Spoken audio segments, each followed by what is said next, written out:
నేను ఒక హిందువుని.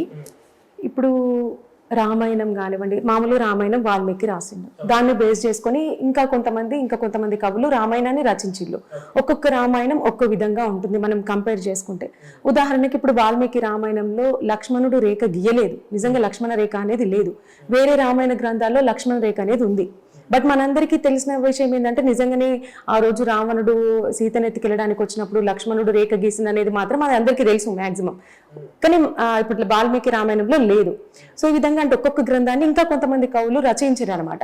సో ఇప్పుడు బైబిల్లో మీరు చాలా అబద్ధాలు ఉన్నాయి అంటే అమ్మాయిలను చాలా కించపరిచిన విధంగా ఉన్నాయి అనేది బైబిల్లో ఉన్నాయని మీరు చెప్తూ ఉంటారు. సో దాన్ని కూడా ఇంకా చాలా మంది అనువదించి వేరే రకరకాలుగా రాసేటని అనుకోవచ్చు కదా. మరి అసలు ఒరిజినల్ బైబిల్ ఏదో తీసుకురమ్మని చెప్పండి. ఇప్పుడు ఒరిజినల్ బైబిల్ ఏది? ఆ బైబిల్ చదువుదాం, ఆ బైబిల్లో సమాజానికి. కానీ మీరు వేరే వాళ్ళు రాసిన దాన్ని పట్టుకున్నది మొత్తం తప్పు, అది మొత్తం రాంగ్ అనడం కూడా కరెక్ట్ కాదు కదా అని నేను వేరే వాళ్ళు ఇప్పుడు వీళ్ళందరూ ఏ బైబిల్ ఫాలో అవుతున్నారో నేను అదే చెప్తున్నాను. ఇప్పుడు మన రెండు తెలుగు రాష్ట్రాల్లో ప్రొటెస్టెంట్స్ కు 66 పుస్తకాలకు సంబంధించిన పరిశుద్ధ గ్రంథం అని చెప్పేసి ఫాలో అవుతున్నారు కదా. నేను అదే చదివి దాని గురించే చెప్తున్నాను. నేను ఎన్ని బుక్స్ చదివిరండి అట్లా మొత్తం? అసలు బైబిల్ ఒకటే కదా.